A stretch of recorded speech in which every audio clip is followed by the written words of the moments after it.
사람들의 말에 흔들리지 마라 라는 제목으로 하나님의 말씀 증거합니다. 우리가 읽은 이 본문 8절에 보면은 사울 왕이 진영에 누워있는 것을 보고 아비새가 이렇게 이야기를 해요.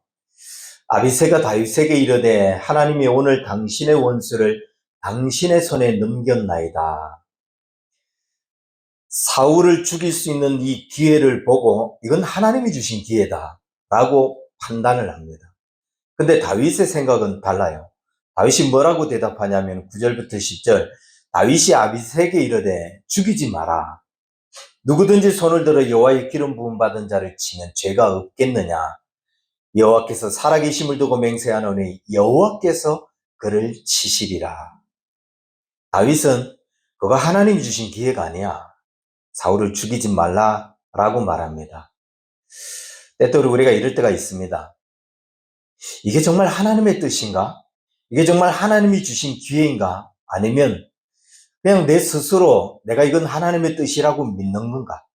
내 스스로 이건 하나님이 주신 기회라고 판단하고 있는 건가? 이게 명확하지 않을 때가 있습니다. 또 어떨 때 기도할 때는 하나님께 물어보니까 이게 뭐 더 이상 물을 게 없어요. 이건 분명히 하나님의 뜻이에요. 그만큼 하나님께서 우리의 마음에 어떤 확신을 줍니다. 그래서 내가 어떻게 행동해야 되나 보다.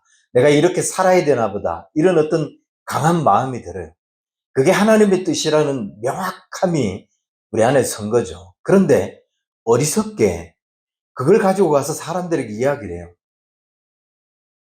근데 그 사람들에게 이야기하면서 그게 이제 문제가 되기 시작합니다. 기도할 때는 이게 하나님의 뜻이라고 확신이 왔는데 이 사람 저 사람에게 묻고 이 사람 저 사람의 잠을 들으면서 엉뚱한 선택을 하기 시작합니다. 분명히 기도할 때는 이게 하나님의 뜻이었는데 이 사람 저 사람 이야기를 들으니까 뭘 그렇게 어렵게 사냐. 그냥 편하게 생각해. 뭐 그렇게까지 할 필요 없다. 사람들이 사는 게 다 그렇다. 이런 이야기를 들으면서 그래 그냥 쉽게 가자. 그냥 쉽게 하자. 이런 생각에 사로잡혀서 하나님의 뜻에 어긋난 결정을 하게 되더라는 거죠. 또 그런가 하면 진짜 모르겠어요. 진짜 어느 게 하나님의 뜻인지, 진짜 어떻게 하는 것이 하나님이 원하시는 것인지 확신이 서지 않을 때가 있습니다. 이때 다윗은 이것이 하나님의 뜻이야 라고 하는 그 판단 기준을 제시하는 그런 말씀을 던져주고 있어요. 누구든지 여호와의 기름 부음 받은 자를 치면 죄가 없겠느냐. 상황만 놓고 보면 이게 하나님의 뜻인가?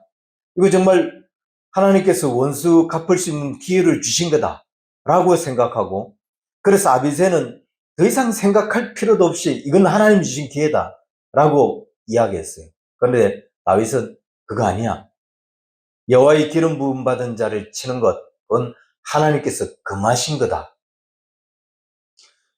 어떤 상황보다도 어떻게 환경이 열려지는 것보다도 더 중요한 것, 그보다 더 명확한 것은 하나님의 말씀이 하나님의 뜻이라는 거예요. 모든 상황보다도 하나님의 말씀이 명확할 때는 그게 하나님의 말씀 뜻이에요. 상황이 기준이 아니라 말씀이 기준이 되어야 된다는 거죠. 그런데 아비새는 그럼 왜 이 상황을 보고 이건 하나님이 주신 기회라고 판단했을까? 22장에 보면은 아둘람굴에 다윗이 있을 때에 다윗이 이미 한번 사울의 옷자락을 베면서 이 사울을 살려준 일이 있었죠. 근데 이때 아비새도 같이 있었다고 봐야 돼요. 왜 그러냐? 아비새가 누구냐 하면은 다윗의 누이 스루야의 아들, 그러니까 다윗의 조카예요. 그러니까 다윗이 아둘람굴에 있을 때 1차로 다윗에게 합류했던 400명의 무리들이 올려왔는데 22장 1절부터 2절에 보면 이렇게 이야기해요. 그의 형제와 아버지의 온 집이 듣고 그리로 내려가서 그에게 이르렀고 또 환난당한 모든 자, 빚진 자, 또 마음이 원통한 자들이 그에게 몰려왔다라고 했습니다. 그의 아버지와 그의 형제의 온 집이 다 그리로 내려왔다. 그러니까 조카도 거기에 포함될 수 있는 거죠. 그래서 아비새는 1차 합류 때 다윗에게 내려왔다고 봐야 되는 게 맞습니다. 그렇다면 아비새는 다윗이 아둘람 엔게디 굴에서 사울을 살려주었던 그 일을 그는 보았을 겁니다. 그리고 그때 사울이 어떻게 행동했는지도 그는 보았을 거예요. 24장 16절부터 21절에 보면은 이때 사울이 무슨 행동을 하냐면은 사울이 이르되 내 아들 다윗아 이것이 내 목소리냐 하고 소리를 높여 울며 다윗에게 이르되 나는 너를 학대하되 너는 나를 선대하니 너는 나보다 의롭도다. 그러면서 나는 내가 반드시 왕이 될 것을 알고 이스라엘 나라가 내 손에 견고히 설 것을 아노라. 많은 신하들, 자신이 거느리고 왔던 그 많은 신하들 보는 앞에서 그는 공개적으로 눈물을 흘리면서 울면서 다윗 너는 진짜 왕이 될 거야 라고 선포했다는 거죠. 그 눈물을 흘리는 사울의 그 눈물을 아비새가 보았습니다. 다윗의 용사들도 보았어요. 그러면서 너는 진짜 왕이 될 거야 라고 이야기하는 이 사울의 이야기를 들으면서 아마 아비새를 비롯해서 다윗의 용사들은 이런 생각, 이런 기대를 가졌는지도 모릅니다. 아, 이제 사울이 두 번 다시 다윗을 죽이러 오지 않겠구나. 저도 죽을 고비를 넘겼는데, 그런데 그런 상황에서 다윗이 용서를 해줬는데 또다시 내려온다는 것은 말이 안 된다. 사람이 그럴 순 없다. 아무리 사울이라도 그러지는 않을 거다. 그런 기대감을 가졌던 거죠. 그런데 이런 기대는 어이없이 무너지고 말았습니다. 그 악을 선으로 갚았는데도 불구하고 또 3천 명의 군대를 이끌고 다윗을 잡으러 온 거죠. 아비새가 이런 사울 왕의 행동을 보면서 아, 저 사람 정말 손톱만큼도 신뢰할 수 없는 사람이구나. 저 사람의 말, 저 사람의 행동, 자기가 눈물을 흘리면서 울면서 그렇게 고백했던 말조차도 내가 언제 그랬냐 라는 식으로 바꿔버리는 그런 인간성, 그런 도덕성을 가진 사람이구나. 굉장히 큰 실망과 배신감 또 증오를 느꼈을 거예요. 뭐 그뿐 아니라 이 다윗에게 몰려왔던 1차로 합류했던 이 400명이 다 어떤 사람이에요? 사울 때문에 환난 당했고 사울 때문에 빚진 자였고 사울 때문에 원통함이 있는 사람들이었잖아요. 그러니까 그렇지 않아도 사울에게 이 정오감이 있는데 그렇게 죽을 수 있는 그 자리에서 그를 살려줬음에도 불구하고 이렇게 했다. 그런데 두 번째 사울을 죽일 수 있는 기회가 생긴 거죠. 그러니까 아비새는 고민할 필요가 없었던 거예요. 이거는 하나님 주신 기회다. 이거는 하나님께서 원수를 다윗의 손에 맡긴 거다 라고 판단한 거죠. 저는 여기서 이런 말씀을 먼저 드리고 싶습니다. 사람은 믿을 수 있는 대상이 아니라는 거. 우리가 살아가면서 사울과 비슷한 이런 사람들을 참 많이 경험하게 돼요. 믿었던 사람이 배신하는 경우, 그 사람이 지금껏 보여줬던 말, 행동 때문에 아, 이 사람이 이렇게 할 수 있겠구나 기대를 해요. 아, 이 사람이 이제 믿어도 되겠구나 이런 어떤 생각들을 가지게 돼요. 그런데 갑작스럽게 그의 말과 그의 태도, 그의 행동들이 다 자신이 지금까지 보여줬던 우리에게 기대를 걸게 했던 그 모든 것들을 무너뜨리면서 실망감을 안겨줍니다. 아니, 배신감마저 느끼게 돼요. 그럴 때 우리가 어떻게 이야기하죠? 저 사람을 믿었는데 저럴 줄 몰랐다. 이렇게 배신할 줄 몰랐다. 또 혹은 다윗처럼 다윗이 사울을 용서해 주었던 것처럼 누군가에게 기회를 주면서 이렇게 말합니다. 내가 당신을 한 번 더 믿어보겠다. 근데 그 믿음은 금방 실망감으로 돌아오죠. 그러면 너를 믿었는데 이럴 줄 몰랐다라고 말하죠. 이런 상황을 겪을 때에 우리가 정확하게 그 상황에 적합한 말을 표현을 해내지 못해서 그렇지 이때는 내가 당신을 믿었다, 내가 당신을 믿는다 이 말 자체가 올바른 표현이 아니에요. 그냥 나는 당신에게 한 번 더 기회를 드린다, 당신의 그 허물을 용납한다 이렇게 표현해야 되지 믿는다 이 표현은 맞는 게 아니에요. 왜냐하면 믿음이라고 하는 것은 속아주는 것을 의미하는 게 아니거든요.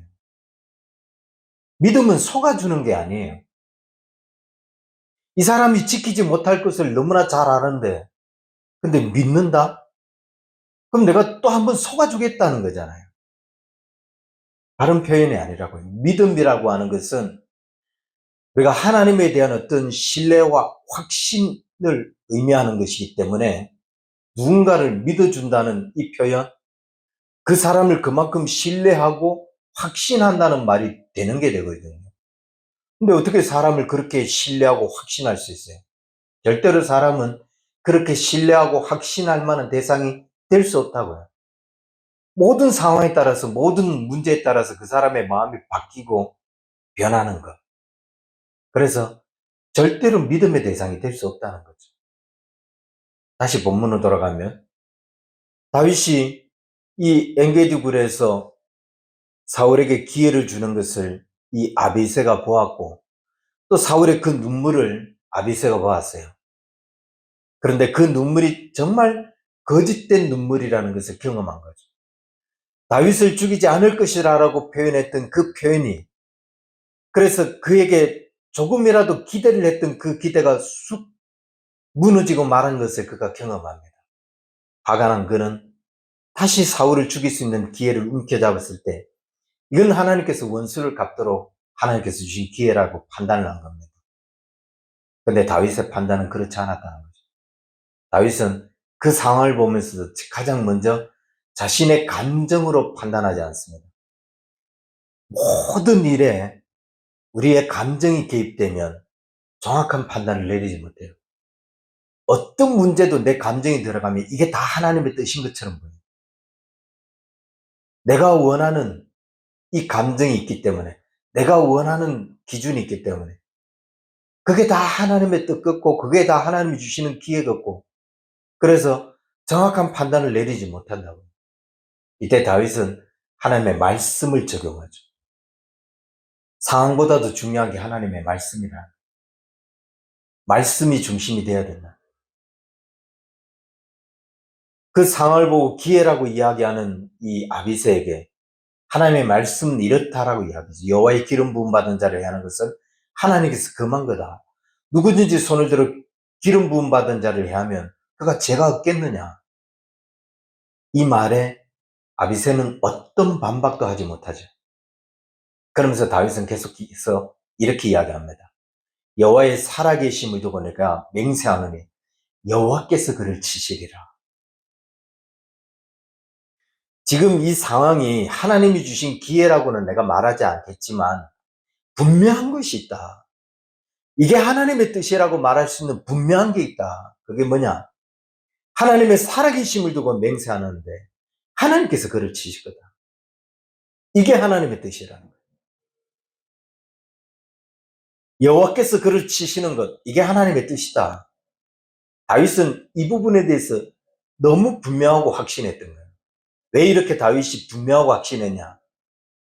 그는 지금까지 하나님의 말씀을 지키고 하나님의 말씀을 붙잡고 살았어요. 네가 반드시 이스라엘의 왕이 될 것이다. 이스라엘 왕으로 그는 기름 부음을 받았어요. 그 하나님의 말씀을 붙잡고 지금 믿음의 삶을 살았던 거예요.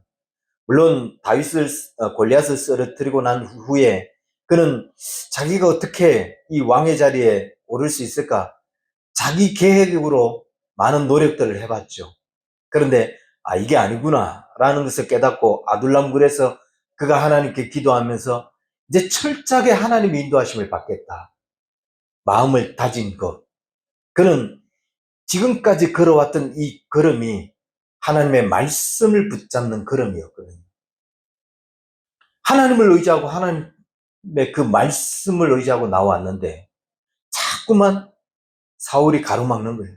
아니, 가로막는 것을 넘어서서 자꾸 다윗을 죽이려고 하죠. 그러니까 이런 상황에서는 명백한 것은 하나님께서 사울을 치유했구나. 그리고 여기에 대한 어떤 확신까지 갖게 된 거죠. 무슨 말이냐면 다윗은 말씀이 곧 하나님의 뜻이다. 말씀이 곧 하나님의 계획이라고 하는 이 부분에 대해서 전혀 흔들림이 없었다는 거죠. 우리에게 이런 확신이 있어야 돼요. 우리가 믿음으로 견고하게 서지 못했을 때는 말씀이 곧 하나님의 뜻이고 말씀이 곧 하나님의 계획이다. 이 부분에 대해서 어떤 자신감이 없습니다. 정말 그렇게 이루어질까? 뭐 의심도 되고 염려도 되고 마음이 계속 흔들리죠.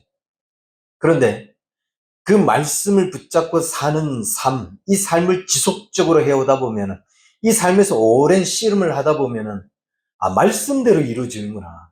이 말씀이 하나님의 뜻이고, 이 말씀이 하나님의 계획이구나. 이것에 대하여 흔들림이 없어요. 추후에 의심이 없어지죠. 확신이 서게 되는 거죠. 그래서 말씀을 신뢰하고 말씀을 의지하며 살아가게 됩니다. 우리가 하나님의 뜻이 무엇인지 알기를 원한다면 하나님의 말씀을 붙잡아야 하고, 그리고 그 말씀에 어떤 확신이 서면 우리가 하나님의 뜻 앞에 마음이 이렇게 분명하게 섰을 때, 그때는 다른 사람들이 어떤 말을 해도 흔들리지 않아요. 상황이 이런데 당신 그러면 안 된다. 어떤 말을 해도, 또 어떤 환경 속으로 자신을 이끌어간다 할지라도 전혀 흔들리지 않습니다. 하나님의 계획이 무엇인지, 하나님의 뜻이 무엇인지 여기에 분명히 서 있기 때문에. 그래서 말씀에 대한 어떤 확신을 갖는, 그 삶을 경험하고 그 삶을 지속하는 이 삶이 우리에게 견고하게 세워지는, 그게 굉장히 중요하다는 거죠. 계속해서 19절에서 다윗은 이런 말을 합니다. 원하건대 내 주 왕은 이제 종의 말을 들어서서 만일 왕을 충동시켜 나를 해하는 이가 여호와시면 여호와께서는 재물을 받으시기를 원하나이다마는 만일 사람들이면 그들이 여호와 앞에 저주를 받으리니. 다윗 입장에서 보니까 무슨 자신의 삶에 무슨 악재가 낀 것처럼 그렇게 느껴진다는 거죠. 이게 사울을 용서해 줬음에도 불구하고 그가 다시 쳐들어와서 자기를 죽이려고 하고 하니까 이제는 개인 감정까지 들 정도예요. 여호와께서 그를 치시리라, 이런 감정까지 들 정도로 굉장히 힘든 거죠. 그래서 다윗이 이런 상황에 몰리면서 이런 결론을 내립니다. 만일 이게 왕을 충동시켜서 하나님께서 이 일을 계속 진행하시는 거라면 하나님은 재물을 받으시길 원한다. 그런데 이게 하나님의 뜻이 아니라 사람이 지금 악한 마음을 품고 나를 해하기 위해서 이렇게 행동하는 거라면 여호와께서는 저주를 내리시기를 원한다. 내가 너무 힘들다는 거야. 근데 이 힘든 상황이, 하나님께서 넌 정말 왕이 돼서는 안 된다라고 하나님께서 그 뜻을 바꾸어서 하나님이 하시는 거라면, 아니면 왕이 돼야 되는데 더 많은 훈련, 더 많은 연단을 받아야 돼, 이런 의미에서 하나님께서 하시는 거라면 여호와께서 재물을 받으시리라. 내가 하나님 앞에 가서 예배하고 기도하겠다. 내가 하나님 앞에 가서 내가 무엇이 잘못됐는지 주님 앞에 돌이키면서 하나님의 뜻 가운데 살겠다. 그러나 하나님이 재물을 받기를 원한다면 나 재물로까지도 드려지겠다. 그렇게 결단한 거예요. 이게 하나님으로부터 오는 문제라면 난 하나님 앞에 가서 무릎 꿇고 해결하겠다. 그런데 이게 하나님께로부터 온 문제가 아니라 네가 지금 나를 넘어뜨리기 위해서, 사람이 지금 나를 해하기 위해서 이런 일을 벌이는 거라면 너는 여호와의 저주를 받을 거다 라고 이야기합니다. 사람이 어려움을 겪고 문제가 발생하면은 이런 말들을 주변에서 합니다. 하나님이 책망한 거라고. 하나님께 당신은 지금 벌 받는 거라고. 근데 이런 말들을 굉장히 쉽게 던지는 사람들이 있어요. 내가 말씀 앞에 견고하게 서 있으면 전혀 이런 말들의 영향을 받지 않고 흔들리지 않는데, 그렇지 못할 때는 정말 그런가? 그 말 한마디가 얼마나 신경이 쓰이는지 모르겠어요. 심지어 위축되기도 해요. 하나님의 뜻이 바뀌었나? 아니면 내가 하나님 앞에 뭔가 잘못한 게 있는가? 그래서 다윗은 그럽니다. 이게 정말 하나님의 뜻이라면 내가 주님 앞에 무릎 꿇겠다. 예배와 기도로 나아가겠다. 재물을 원하시면 내가 재물이 되어드리겠다. 이게 하나님의 뜻이라면, 여러분 주님 앞에 나아가면은 하나님 앞에서 어떤 문제도 다 해결될 수 있어요. 어떤 죄도 하나님께서 다 용서하시기에. 그런데 이게 사람의 악심을 품고 하는 일이라면 그건 무엇을 가로막는 일이에요? 하나님의 계획, 하나님의 일을 가로막는 게 돼버립니다. 그래서 다윗은 그렇게 이야기해요. 여호와께서 저주를 내리실 것이다. 중요한 것은 우리가 사람의 말에 흔들리지 않아야 된다는 거예요. 사람의 말에 흔들리지 않기 위해서는 내가 붙잡고 있는 이것이 하나님의 말씀이 될 수 있어야 된다. 하나님의 말씀에 대한 하나님의 이 뜻, 하나님의 계획이다. 이것에 대한 어떤 명확함, 확신, 이게 있어야 된다는 거예요. 그런데 그 일을 겪으면서 무슨 어려움이 있고, 이게 정말 하나님으로부터 온 건가? 라고 여겨지는 부분이 있다면 빨리 하나님 앞에 가서 무릎 꿇고 예배하고 기도하면 돼요. 괜히 사람의 말에 흔들려서 이게 아닌가 보다. 이렇게 살면 안 되나 보다. 그걸 걱정하고 두려워하고 염려할 필요가 없다는 거죠. 그런데 사람들이 그럽니다. 하나님의 뜻이 아니라 정말 사람의 마음에 악심을 품고 우리를 넘어뜨릴 목적으로 너 하나님 앞에 벌 받는 거야. 죄값을 치르는 거야. 라고 말하는 사람이 있어요. 말씀에 대한 어떤 확신이 없을 때 우리는 이런 말을 할 때 굉장히 많이 흔들리죠. 아니, 상처를 입습니다. 그 말을 귀담아 듣고 들으면서 되새기고 되새길수록 계속 더 상처를 입게 돼요. 우리 속담에 이런 말이 있어요. 무심코 던진 돌에 개구리가 맞아 죽는다. 그래서 다른 사람에게 어떤 이야기를 할 때 내가 의도하지 않고 던진 말인데 상처가 될 수 있다는 거거든요. 내가 좀 더 주의를 기울여 보지 않고 상황을 살펴보지 않고 던졌던 말인데 그 무심코 던진 그 말에 그 사람의 파이는 그런 상처가 될 수 있다는 거예요. 그래서 말할 때 주의 깊게 말할 필요도 있지만 더 중요한 거는 그 사람이 내 상황을 얼마나 많이 알겠어. 얼마나 자세히 알겠어. 그래서 자기 자신만큼 자신의 상황을 정확하게 아는 사람이 없어요. 영적인 상태도 그렇습니다. 자신의 영적 상태를 자기 자신만큼 정확하게 아는 사람은 없습니다.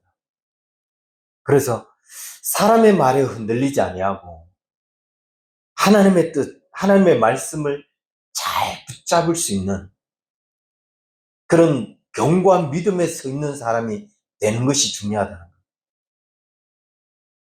내가 이 말씀 앞에 명확하지 못하면은 자기 스스로 자기 자신을 보면서 진단을 내리고 거기에 대한 어떤 결정을 해야 되는데, 물론 믿음의 진단을 내리고 믿음의 결정을 내려야 되죠.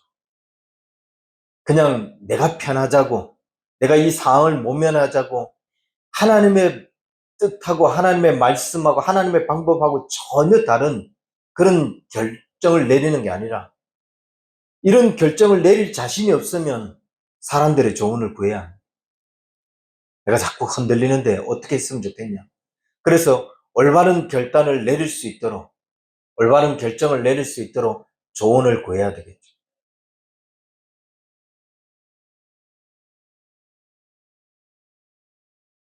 내 안에 하나님의 말씀이 분명하고 그 말씀을 붙잡고 사는 삶이 뚜렷해지면서, 이것이 하나님께서 이 말씀대로 행하시고 이 말씀대로 하나님의 뜻이 이루어지는구나. 거기에 대한 어떤 경험들이 풍성해지면 상황을 보거나 어떤 사람들의 말 때문에 흔들리지 않는 믿음이 될 수 있습니다. 말씀이 곧 하나님의 뜻이고 말씀이 곧 하나님의 계획이라는 그런 확신이 오게 된다는 거죠. 이런 삶, 이런 경험이 저와 여러분들에게 더 많아지기를 바라고, 그리고 하나님의 뜻이라고 결론이 내려지면 망설임 없이 순종할 수 있는 그런 하나님의 사람. 우리 자신의 모든 상황들을 보면서 언제든지 어떤 상황이든지 어떤 문제에서든지 믿음의 진단을 내리고 믿음의 결정을 내릴 수 있는 사람. 그래서 더 성숙한 신앙의 모습으로 하나님 앞에 나아가는 저와 여러분 될 수 있기를 주의 이름 간절히 축원합니다. 기도하겠습니다. 살아계신 주님, 오늘도 우리가 주님의 말씀 앞에 서기를 소망합니다. 우리의 모든 문제를 하나님의 말씀 앞에 비춰보면서 우리가 어떤 진단을 내리고 어떤 결정을 내려야 할지 믿음의 선택을 할 수 있는 그런 하나님의 사람들 되기를 소망합니다.